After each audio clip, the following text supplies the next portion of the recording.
이제 13,000년을 조금 되게 학교로 한 지가 이제 5년째, 5년입니다. 제가 지금까지 언론 윤리 강의를 되게 많이 했는데 주로 어떤 사람들을 상대로 했냐면 기자가 되려고 하거나 PD이거나 언론인이거나 언론인이 되려고 하는 사람들, 주로 그런 분들을 상대로 강의를 해왔는데, 오늘 제가 사실 우리 한나로 대표님 만나서 오늘 강의 제안, 되게 사제안을 갖고 조금 고민을 했는데, 이렇게 순전히 일반인 언론 현업을 종사하시는 전문, 그러니까 직업인이 아니신 분들하고 어떤 톤으로 어떤 정도로 얘기를 나누면 같이 여러분들하고 저하고 또 호감이 잘 될까에 대해서 제가 확신이 있어서 고민을 많이 했습니다. 좀 이따가 강의하면서 제가 화면에 표시를 띄우겠습니다만 거의 대부분 새로 만들고, 혹시라도 제가 이런 오늘 말씀드리는 내용 중에 어떻게 무슨 말이지? 저도 모르게 약간은 좀 직업적으로 일하는 사람들 중심으로 제가 설명을 드릴 수 있기 때문에 혹시라도 조금 의문이 가거나 저를 무시하는 부분이 있으면 바로 말씀해 주시면 제가 스톱하고 제목이요. 강의 제목 뉴스 너 왜 그래? 달았는데 사실 이건 제 코너는 아닙니다. 여기 저 뒤에 지금 앉아있는 김범희 팀장님이 제목을 정하신 건데, 저는 개인적으로 언론 문제를 가지고 조금은 조금이 아니고 좀 약간 진지하게 좀 심각하게 다루는 쪽이라 사실 이 제목은 되게 포괄적이고 재밌잖아요. 그래서 혹시라도 오늘 여기 오신 분들이 이 강의가 뭐 되게 재밌을 거라고 기대하시는 분이 계시면 약간 좀 실망을 시켜야 되지 않을까 싶어요. 재미는 없습니다. 재미는 없고 제목부터가 불편하다. 제목부터가 불편한, 제가 어떻게 말씀드릴 거냐면 언론이 왜 불편한지, 그리고 또 사실을 보도한다는 게 어떤 의미가 있는지, 정파성, 제가 이 책의 주제가 정파성이니까 정파성이라는 게 뭔지, 그리고 요새 뭐 최근에 정치적 상황을 약간 얘기하지 않을 수가 없는데, 여러분들 중에 아마 지난 대선에서 지금 대통령을 찍으신 분도 있는 게 있고 안 찍은 분도 분도 계시겠고, 이제 정치적으로 이쪽이냐 하는 분들 넘어서서 왜 정권이 바뀔 때마다 언론 장악이라는 얘기가 나올까, 이 부분도 생각입니다. 그리고 한국에서는 왜 정치라는 것하고 언론하고 이렇게 가까울까? 정치인 출신들이 이번에, 언론인 출신들이 이번에 또 총선에서 정치인으로 많이 들어갔습니다. 이번 총선에서, 지난 4월에 있었던 총선에서, 그것도 상당히 많은 사람들이 들어가요. 근데 여든 야든 많이 들어갑니다. 외국은 안 들어갈까? 외국도 많이 들어갑니다. 들어가긴 하는데, 우리처럼 정치권의 언론인이 진출하는 것 때문에 이렇게 시끄러운 경우는 많지 않아요. 제가 쭉 찾아보니까 우리 말고 언론인이 정치권으로 가는 것이 시끄러운 나라가 틀렸다. 그런 특별한 민주나라 제외하고 나면 그렇게 큰 이슈가 되지 않는데 왜 한국에서는 이게 그렇게 이슈가 될까? 그 다음에 여기 계신 분들은 저는 생산자 쪽이었고, 지금도 생산자라고 기사를 생산하는 사람, 언론 생산하는 사람 쪽을 사람들을 가르치는 교육하는 사람이라면, 여기 계시는 우리 선생님들은 소비자시니까요. 소비자들은 좀 책임이 없을까에 대한, 여기 계신 분들은 그냥 마음 편하게 오늘 왔다가 기분 좋게 가셔도 될까? 여러분들은 안 불편하셔도 될까? 이런 얘기를 제가 좀 드립니다. 그럼 제가 첫 번째 좀 더 얘기할게요. 제가 이 책에서 하고 싶었던 얘기를 합니다. 제목이 이렇게 옆에 세워져 있잖아요, 책은. 사실 그것도 약간은 의도가 들어갔는데, 책 제목 읽는 것부터 불편하게 이렇게 옆으로 세워서 기본적으로 뉴스 소비자가 불편할 지점을 한번 생각해보죠. 여러분들이 뉴스를 볼 때 불편한 게 어떤 데였습니까? 한번 생각해 보시죠. 뉴스를 보는데, 일단 A라고 하는 사람을 되게 좋아하는데, A라고 하는 정치인을 되게 여러분들 중에, A는 뭐 여러 사람들일 수도 있고 어떤 정치인을 좋아하는데, 이 신문에서, 이 방송에서 그 사람의 비리를 하고 이 사람의 비리를 밝혀내고 하는 걸 보고 있으면 기분이 좋을까요? 안 좋아지죠. 언론으로서 보면 제 일을 하는 건데, 언론이 권력 감시하고 나라가는 건 제일 당연합니다. 근데 저도 그래요. 저도 제가 좋아하는 누군가가 있는데 그 사람에 대한 불편한 게 언론에서 보도되는 걸 보면 그 친구 왜 그랬을까 하는 생각을 하는 것과 동시에 이 언론사에서 왜 이 사람을 이렇게 파고 있을까? 뭐 불편하잖아요. 그래서 언론이 제 일을 하면, 제 역할을 하면 소비자들이 불편해진다. 여러분들하고 불편한 분이 있을 거라고 생각합니다. 근데 제 일을 하려고 하면 기자들도 불편해요. 저도 기자를 오래 했지만 오늘 반갑게 만나서 식사하고 헤어진 어떤 정치인이 다음날 취재하다 보니까 되게 안 좋은 문제가 드러났어요. 그럼 보도해야 되잖아요. 그러면 계속 신경이 쓰이죠. 아, 어제 만나서 친구 어제 나하고 친하게 헤어지고 뭐 다음에 언제 만나서 꼭 얘기를 다 하자고 했는데 나는 비판적인 기사를 써야 되니까.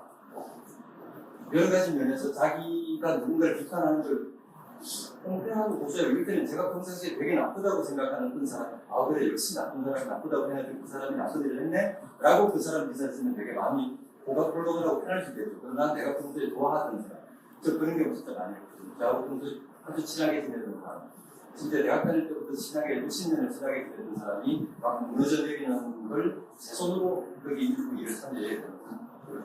엄청나게 불편해요.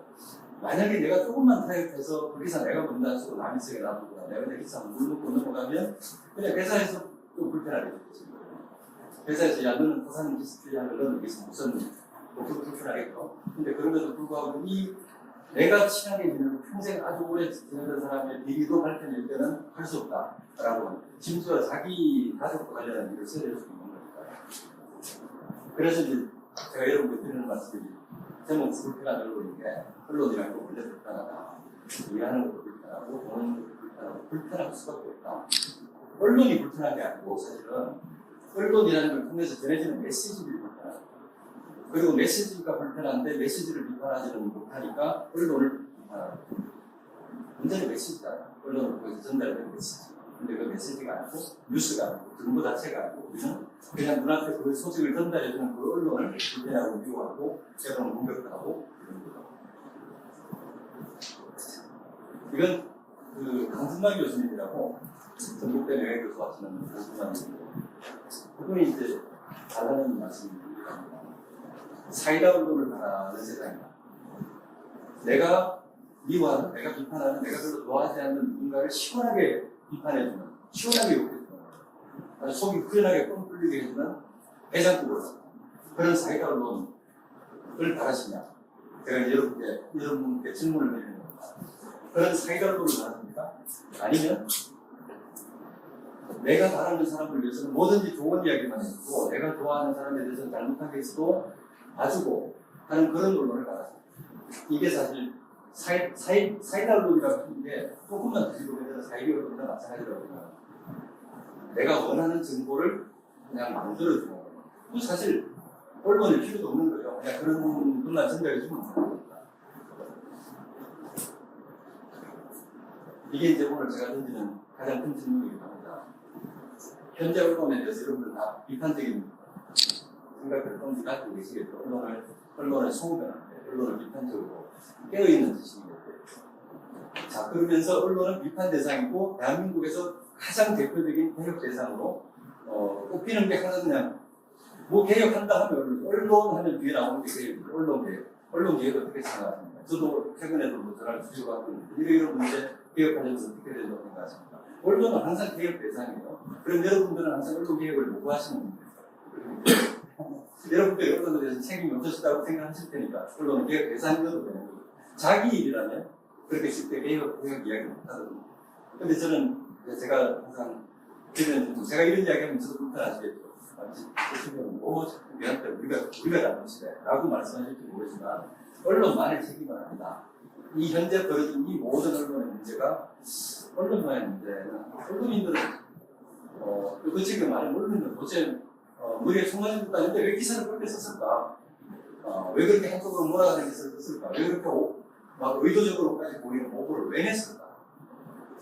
그냥 뭐 하고 싶어서 그건 아닐 거란 말이에요. 그렇게 해야 될 요인이 있을 겁니다. 이유가 있고.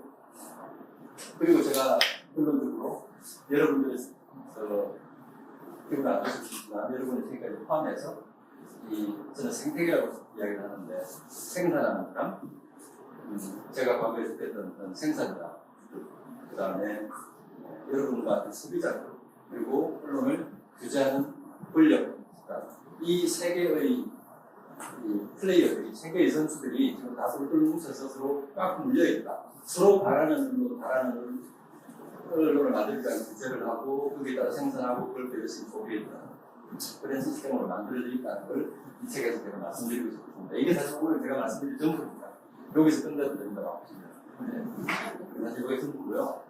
뒤에 내용인데 이걸 그래도 이렇게만 가면 너무 서운하니까 여러분들도 멀리서 오셨고 그리고 인터넷에서 오늘 강의를 하고 오전에 언론과 본인 강의를 보고 여기까지 왔는데 제가 조금만 더 풀어보겠습니다. 얼마 전에 어느 정치권에서 이런 이야기가 있었습니다. 언론이 권력을 감시해야 한다는 선입관을 고정관념을 버려도 된다. 언론이 정치권 비판하는 것을 언론의 사명이라고 생각하니까 어느 한 정치인이 언론이 뭘 정치권을 비판하고 권력을 감시하고 그래야 되냐, 그냥 좋은 일 있으면 소개만 해주고 이러면 되는 거 아니냐. 근데 그 말에는 사실 보도가 불편해서 나오는 거예요. 자기들이 뭔가 일을 저질렀을 때 그 일을 누군가가 꼬박꼬박 기록해서 문제를 제기하면 불편하죠. 왜? 사실이 아니면 그거 허위 사실이야 하고 거짓말이야 라고 이야기할 수 있는데 사실을 이야기하면 반박할 수가 없잖아요. 사실은 명예훼손도 허위 사실에 대한 명예훼손보다 사실 적시에 대한 명예훼손이 훨씬 더 심각합니다. 원래 명예훼손이라는 게 처음 생겼을 때는 거짓말은 문제가 아니었어요. 사실을 이야기하는 게 문제였어요. 왜? 자기가 일단 도둑인데 어떤 권력자가 어디서 뭔가 부정행위를 했는데 누가 부정행위 했어 라고 이야기하면 부인할 수가 없잖아요. 그 사실은 명예훼손의 출발점은 허위 사실이 아니고 사실 적시에서 시작하는 건데 지금은 전체적으로 바뀌었죠. 자, 언론 보도에서 얼마나 사실이라는 게 중요한지에 대해서 제가 조금만 말씀드려보겠습니다. 이게 1970년대 초등학교 다니신 분들이 여기 제법 많이 계실 것 같은데요. 혹시 1970년대 초등학교 다닐 이거 혹시 교과서에서 보신 기억이 있으신가요? 요 페이지를 61년 그렇게 안 보이시는데 이게 제가 초등학교 다닐 때 교과서에 있던 겁니다. 이게 제가 70년대 중반쯤에 있던 건데 팬의 힘이라고 70년대 중반이 무신시대잖아요. 무신시대. 박정희 그 시대에 있던 거예요. 영국하고 프랑스 연합군이 있고 도이치land하고 전쟁을 하는데 독일군이 이기고 있어요. 도이치land가 이기고 있어요. 왜? 이 영국 연합군의 백호가 성능이 안 좋아서. 그래서 성능이 안 좋은 대표 때문에 전선에서 지고 있는데 영국 국방부는 뭐라고 발표하냐면 우리가 전선에서 이기고 있다. 잘 나가고 있다. 걱정하지 마라. 자, 그러면 전쟁을 통해 전쟁이 났을 때 그 나라 정부가 공식적으로 발표하는 내용을 보도하는 게 맞을까요? 아니면 그것이 사실인지를 검증해 가면서 따지는 게 맞을까요?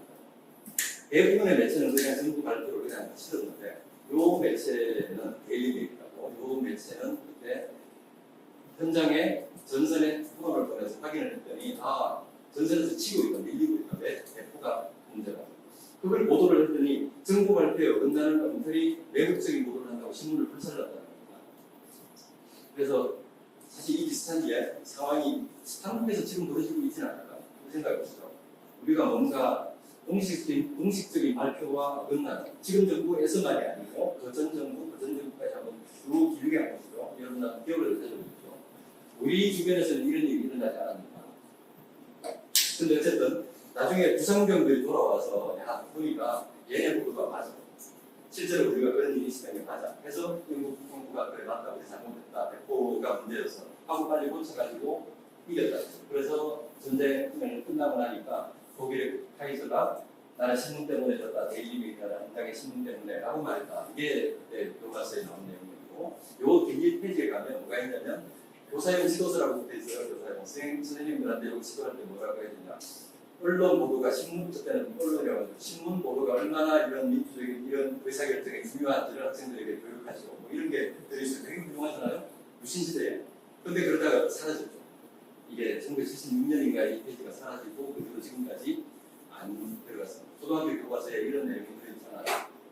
근데 이 내용이 보여주는 게 사실 보도라고 하는 게 언론이 사실 보도하면 되지 않아? 라고 쉽게 얘기하죠. 실제로 언론이 사실 보도한다는 것은 그렇게 쉬운 일이 아니다. 용기가 필요해요.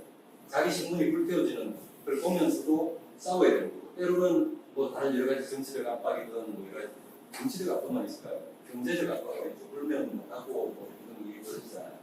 그래서 우리가 어떤 언론을 비판할 때 사실 보도를 했냐 안 했냐 이야기할 때 너무 단편적으로 불편하죠. 왜? 저 신문 불태운 사람들이 시민이에요. 그죠? 정부가 와서 불태운 게 아니거든요. 그때 저 신문을 불태웠던 사람들은 시민들, 독자들이에요. 그 독자들이 매국노 신문이라고 불질렀죠. 근데 나중에 보니까 잘못됐죠. 이 사람들이 어떻게 이 신문 불태운 걸 보상했을까요? 알겠죠. 신문가지 않습니까? 그러니까 우리가 신문이라고 하는 것을 신문만이 아니라 언론 전체를 비판하고 규정하고 나쁜 신문이라고 하고 하는데 기준이 뭐였을까? 신문은 틀렸다고 이야기하면서 우리는 틀릴 수 없을까? 여러분도 틀리지 않을까요? 여러분. 그 생각을 우리는 언론에 하면서 언론은 개혁 대상이라고 하면서 우리 속에 있는 언론에 대한 생각은 개혁 대상이든 뭐든 우리 관찰해보지 않나. 그래서 저는 요건 이제 언론 현업인들을 교육할 때 많이 얘기하는 겁니다. 언론 뭔지 요 세 개가 언론 윤리 교육원칙이라는 걸 강의하기에 앞서서 제가 한참 언론 역사부터 아이오파스카라고 뭐 언론 자료의 옛날 역사부터 쭉 해서 요 결론에 도달합니다. 요게 결론인데 언론을 우리가 비판하는 원칙이고 여러분들께서는 그것에 어떠셨는지 모르겠는데 저는 제가 오늘 말씀드린 게 이겁니다. 어떤 언론을 욕하려면 요 원칙에 따라서 욕을 하시는 게 비판을 하셔야 됩니다. 안 그러면 언론을 고칠 수가 없어요. 언론에 대해서 뭔가를 하더라도 그 주장이 다 닿지 않아요. 그 사람들한테 언론인들한테 비판할 때 요 세 가지 원칙을 따박따박 들이대면서 비판하면 그들이 공감하지 않을 수, 추궁하지 않을 수가 없는데 이걸 벗어나서 비판을 하면 왜 너 우리 편을 들어주지 않니? 그러면 그 사람도 움직일 수 없죠. 근데 너 왜 사실을 지키지 않았니? 라고 말하면 사실 틀린 걸 문제 제기하면 그들이 그걸 안 받아들일 재간이 없는 거죠. 그래서 이제 세 가지도 많다. 세 가지로. 그래서 제가 항상 단순화시켜야 된다고 생각해서 두 가지로 사실성, 독립성. 미국에서는 독립성이라고 해요. 미국은 독립성이라는 것보다 독립성을 더 중요하게 생각합니다. 왜? 그 생각에는 우리는 명분을 되게 중요하게 생각해요. 독립성이냐, 뭐 이런 되게 자유 등의 가치를 얘기하고 여기서는 절차를 얘기해요. 우리가 의사결정을 할 때 누구의 지시를 받거나 누구의 영향을 받아서 누구를 특별히 봐주려고 이렇게 한 거야? 아니면 내 독자적인 의사결정이야? 독립적으로 판단한 거야? 그러면 그것이 비록 사회적으로 뭐 도움이 될지 안 될지 모르지만 우리 봐줄게, 인정해줄게, 의미 있다고 해줄게 라고 하는 게 미국식 방법이라면 우리는 네가 지금 이야기하는 보도, 이 보도는 도대체 어떤 공익적 가치가 있게 되는 거니? 우리 왜 사생활 보도다 이런 그런 얘기 많이 해요. 어쨌든 인터넷은 공익성은 뭐 비슷하다. 그래서 사실성, 공익성 이 두 가지로 여러분께 잡고 어떤 언론이든 비판을 해주셔도 좋겠다. 만약에 마음에 안 드는 여러분을 심하게 불편하게 하는 보도가 있으면 한번 보시는 거죠. 이게 사실 보도가 아니야? 사실이 아니야.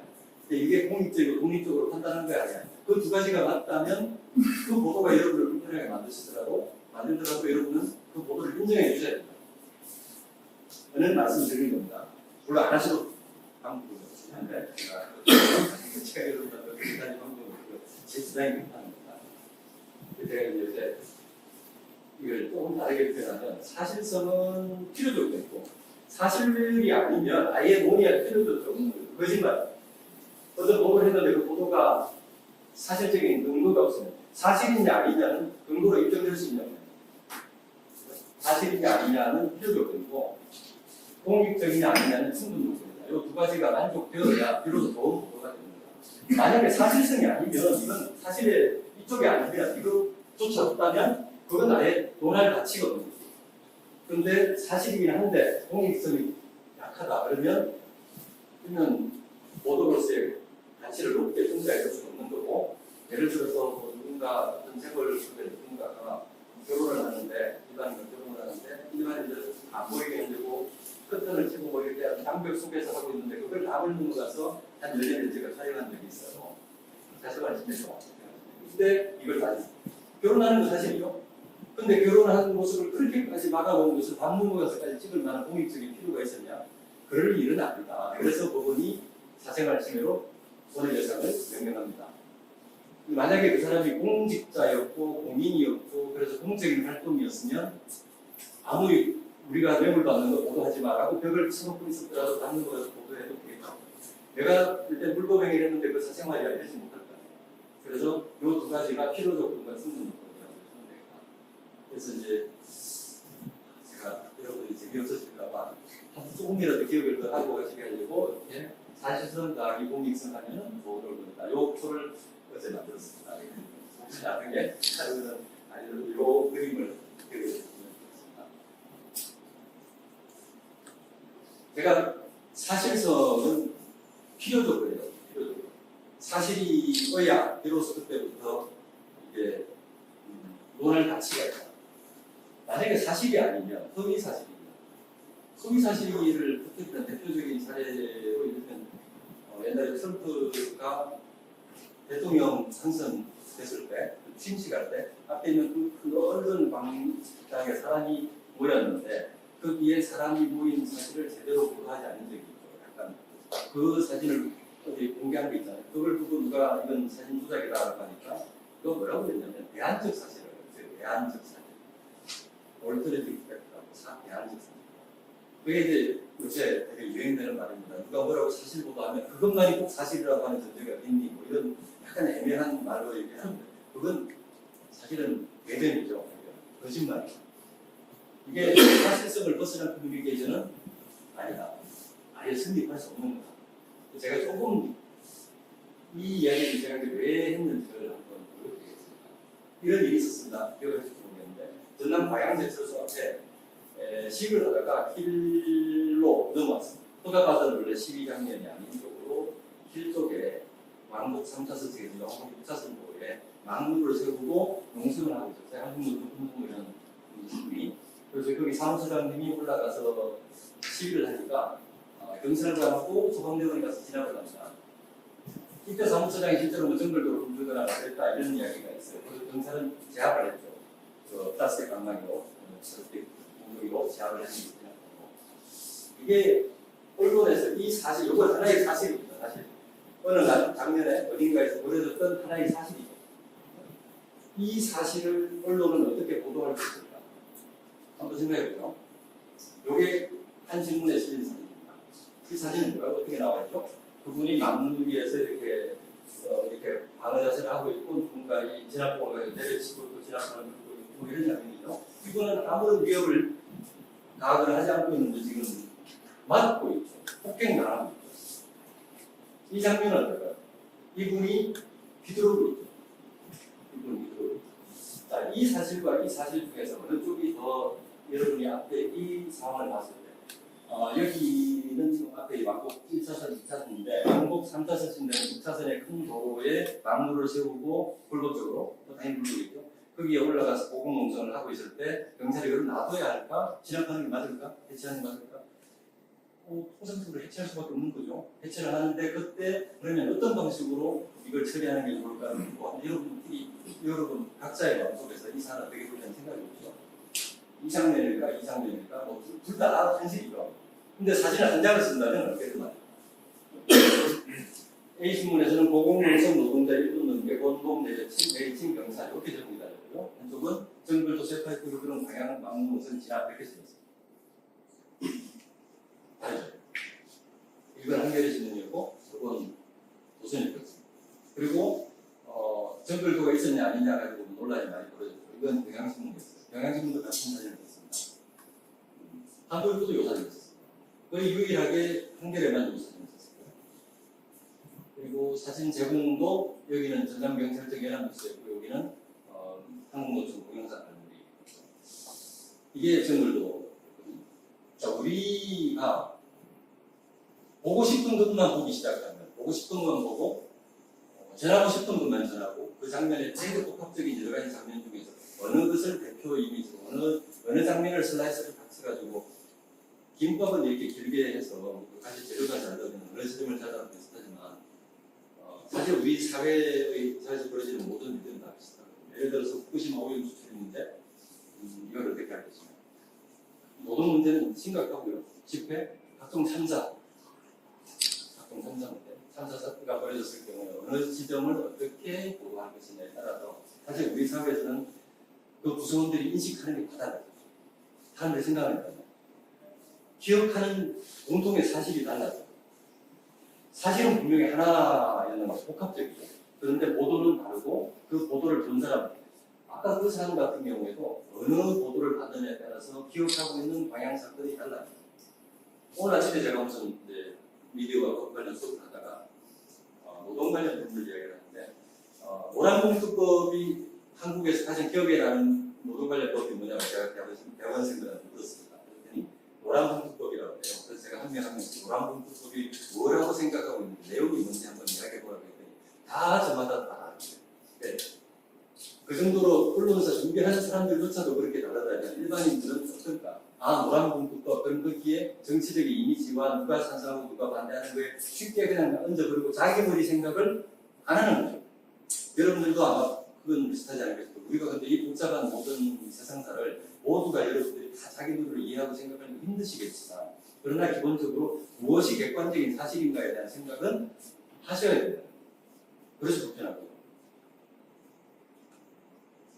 이게 공동으로 우리가 이것이 세상에 벌어지고 있는 일이 뭔지에 대한 생각이 없다면 사실은 여러 형성도 불가능합니다. 예를 들어서 금강구를 열 것인가 말 것인가, 금강구를 재가동할 것인가 말 것인가.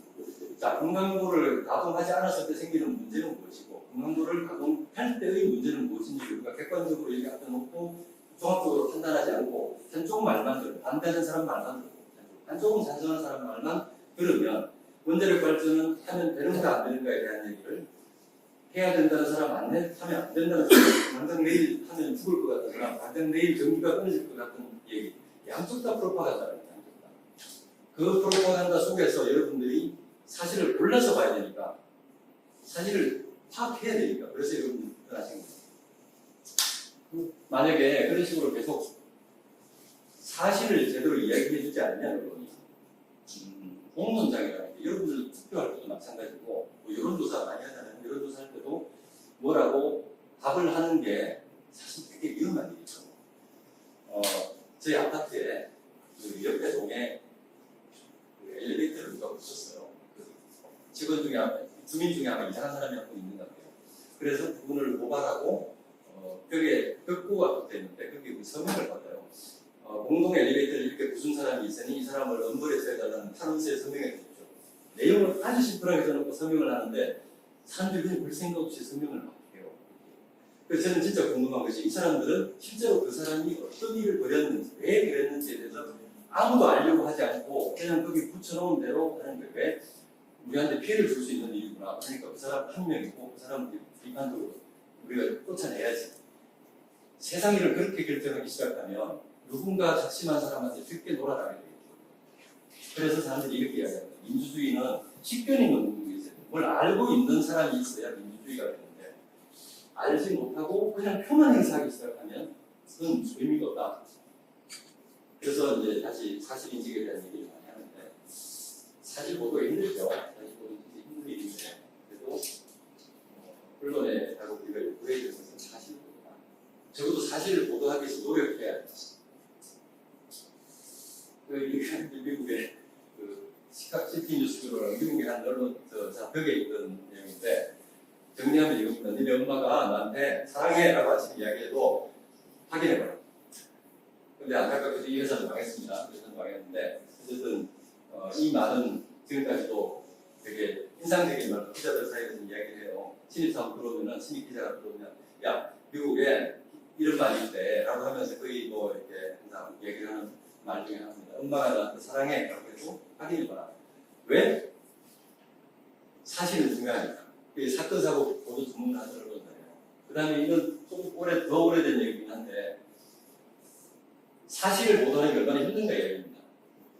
여러분들 말을 하다가 한번 돌이켜보십시오. 지금 가슴에 손을 놓고 평생 생각을 해보시죠. 최근에 내가 한 일주일 사이에 내 입을 통해서 나간 말 중에 사실이 아닌 게 단 하나도 없었을까? 어떠신가요? 내 입을 통해서 나간 말 중에 한마디도 사실이 아닌 것이 어떻을까? 있었겠죠. 만약에 우리가 100%로 내 입에서 나가는 모든 말이 한 톨도 틀린 게 없다라고 생각해 살려면 거의 뭐 진짜 성직자처럼 살아야 되겠죠. 근데 성직자님들한테 물어보면 그분들도 뭐 내가 좋아하지 않는데 좋다고 얘기해주고 뭐 이러지 않았을까. 모든 말을 다 100% 사실대로 한다는 힘든 거죠. 아무리 우리가 철저하게 사실 보도를 하려고 노력을 해도 남용하게 돼 있다. 언론 자유라고 하는 것은 남용하게 돼 있고 거꾸로 이건 표현의 자유. 누가 나한테 한 말이 좀 틀린 말 하더라도 봐줘라라고 하는 뜻인데 본격에 말하면 거꾸로 기자들한테는 이렇게 네가 아무리 사실을 열심히 확인했다고 해도 네가 틀렸을 가능성이 있으니까 조심해라. 거꾸로 그렇게 봅니다. 그래서 사실이라고 하는 걸 언론사들이 작심하고 일부러 거짓말로 내놓고 이렇게 만들어내는 경우는 있지 않나.